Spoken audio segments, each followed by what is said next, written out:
business. That's important. Now, we've all talked about it. We value development, our corporate partners value development, and knowledge is power to survive in this economy. Knowledge is power to survive COVID-19. Knowledge is power to survive social unrest. Keep your businesses strong. So thank you, Bank of America, for being our sponsor of our next micro training to keep our businesses fresh and sharp. And so right now, I'd like a little drum roll because I'm gonna welcome to the stage me. I'm your next speaker. Ready? That's right, I'm here to talk to you today about virtual connections, connection virtual. All right, change is hard. The times are uncertain. If you're an MBE, you're most likely here with us today to find a way to keep your business growing through one of the craziest times in history.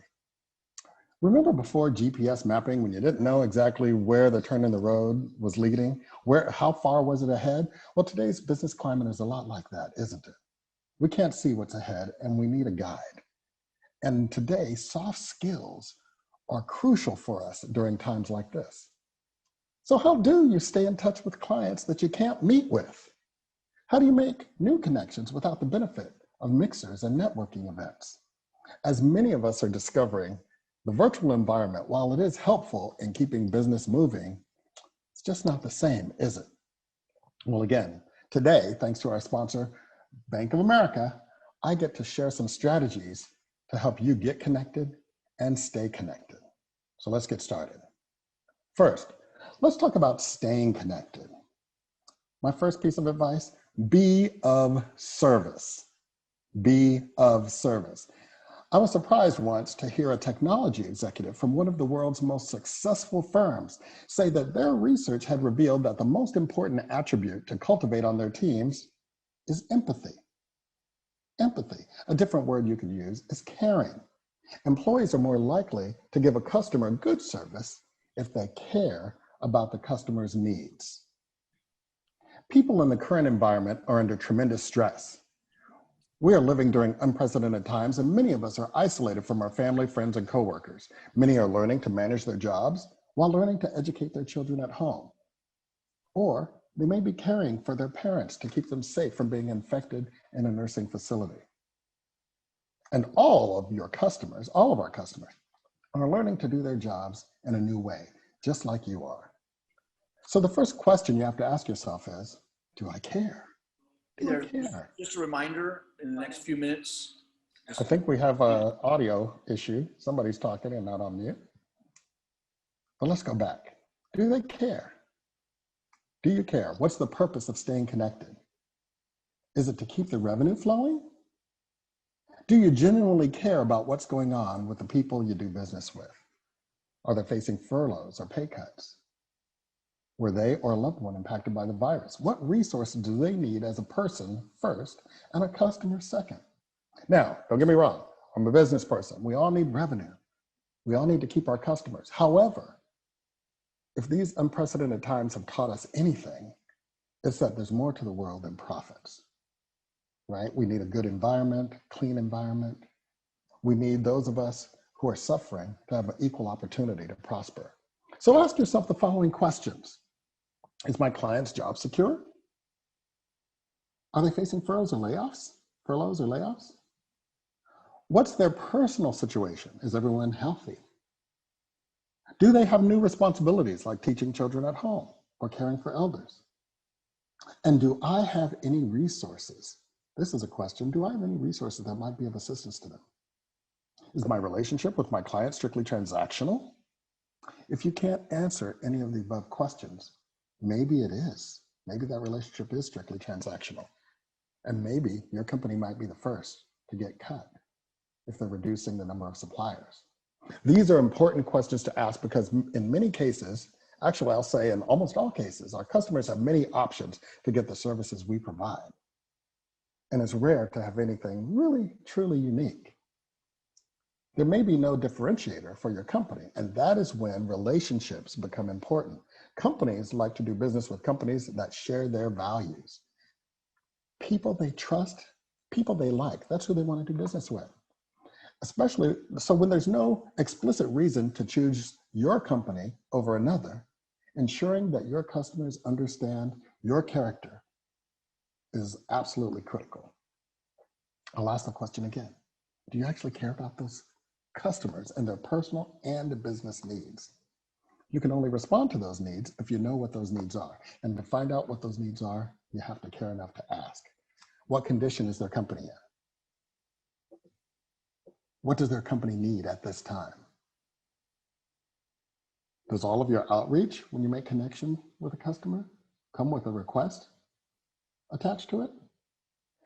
Is your relationship strictly transactional? Have you read the company's most recent 10Q or 10K? Again, I'll stress, we all need profits. But I really love this quote from the family patriarch of the I-Magnin fashion dynasty.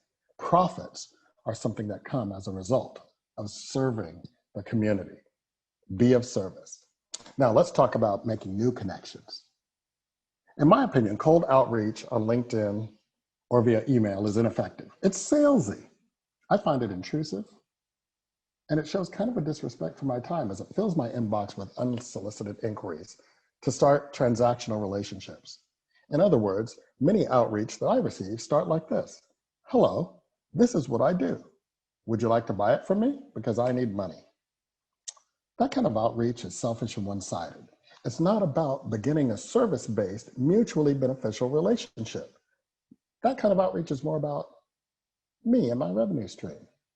So here are several steps that I encourage anyone who wants to start a new relationship in a virtual environment to take. 1, do your homework on the company.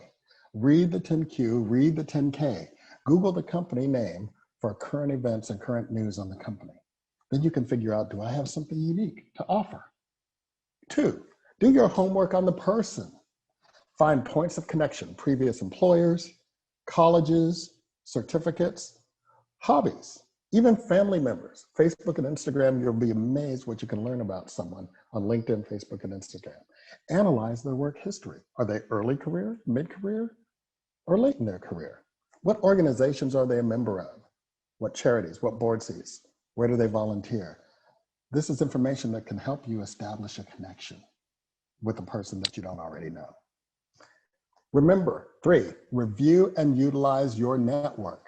Do you have any shared connections? A referral is the most powerful way. So then, how do I connect? How do I get connected after I've done my research? I'll say it again. I recommend against LinkedIn requests cold. Just say, hey, connect with me. In my experience, they'll either ignore you, or if they accept, it means they don't use LinkedIn that much anyway. And it's not a meaningful connection. So let's get down to how do I connect? Again, 1, the best is to ask a mutual connection for an introduction. Absolutely, ask. A referral is priceless. 2, if you don't share any connections, follow them. You don't have to say, connect to me. You can follow them online. Watch what they post, watch what their interests are, watch what they like. Compliment and comment on their posts. That's a way to begin a relationship. Compliment their posts, make comments on their posts. Then you can use email. 3, then you can use InMail, not email, InMail within LinkedIn to comment on posts and send relevant posts. Another way is volunteering. Volunteer as an expert speaker. You're all experts in your industry. And you can volunteer as speakers, not to sell, but to help with organizations that those targeted customers are members of. You can connect with them in other ways, whether it's you're volunteering for a charitable cause or it's an industry trade organization that they're a part of. Make sure you volunteer. So I'll review that. Ask for a referral, follow, and comment. And of course, volunteer as an expert speaker. Especially with these online virtual events, it's a great way to make connections. You will make new connections, and you will make new colleagues, and new colleagues, and maybe even a few friends. It's so important that you consider their needs greater than your own. Talk with your manager, or if you're the boss, talk with your staff about the difference between business development and sales. Sales is transactional. It can work, and maybe this is your business model. It's a volume game, it's a numbers game. But business development is about mutually beneficial relationships that take time to build and to yield revenue. Be of service to others. Consider their business personal, and professional needs. And I believe that you will start to develop a network of professional colleagues that can benefit your company and your life. Remember, profit is something that happens as a result of serving the community. I'd like to thank Bank of America again for sponsoring today's micro training.